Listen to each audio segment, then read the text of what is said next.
Bonjour mes chers amis, heureux de vous retrouver après ces fêtes de Shavuot qui, je l'espère, se sont déroulées dans les meilleures conditions, en tout cas en dehors d'Israël, et en espérant qu'ici en Israël, on puisse assister vraiment à la fin des hostilités, à une paix durable, Be'ezrat Hashem, et surtout, comme on le verra dans un autre contexte, on verra également pourquoi la fin de notre exil se terminera avec le conflit avec Ishmaël, mais ça ce sera un autre thème. Nous on revient à notre thème essentiel, c'est-à-dire Mishlé.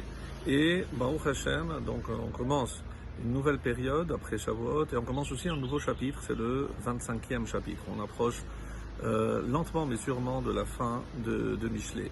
Et c'est un chapitre un petit peu curieux, il sort un petit peu des normes, puisqu'il y a plusieurs avis concernant l'auteur des paroles qui vont suivre dans ce chapitre, comme le premier verset nous le laisse entrevoir, « Gam ele mishle shelomo ».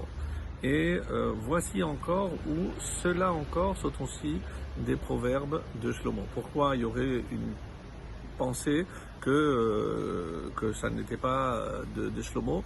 Et il y a plusieurs réponses à cette question. En tout cas, pour voir un petit peu déjà la structure de ce chapitre, dans l'introduction, il nous est dit qu'on va voir qu'il y a des paroles concernant Ben Adam la Chavero, la relation entre les hommes, ou Ben Adam la Meler, quelle doit être aussi la relation entre l'homme et le roi, et enfin, chez Vehen Bidvarim chez Ben Adam la Makom, et également le comportement entre l'homme et son créateur.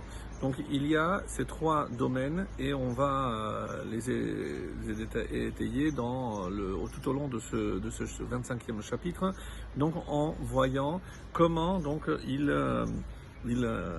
complète tout ce qui a précédé.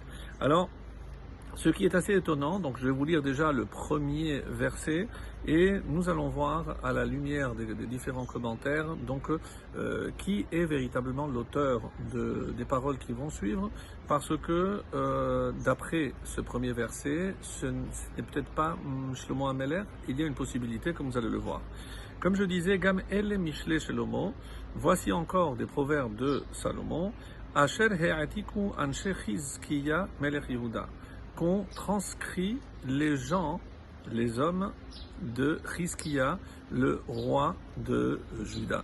Alors, il y a donc une divergence d'opinion quant à ce terme-là, He'atiku, ils ont transcrit.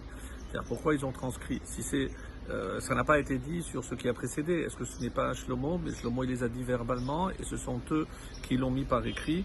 Alors, le Gaon de Vilna, par exemple, nous dit « Les fiches ifsik bedivrei chachamim acherim » parce qu'apparemment, comme ce qui a précédé n'était pas du roi Salomon, c'est pour ça qu'on reprend ce chapitre en précisant que ce qui suit, oui, a été dit par le roi Salomon.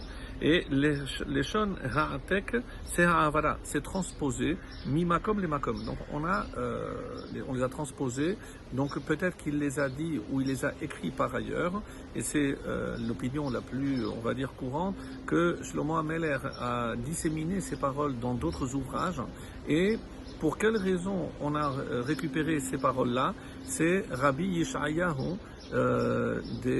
rappelez-vous qu'on avait dit des matrani,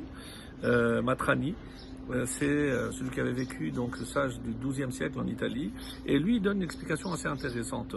Quand ils ont vu que c'était des propos contenant Yirat Shamayim, c'est-à-dire la crainte du ciel, alors ils ont décidé de les inclure dans l'ouvrage appelé Mishlé.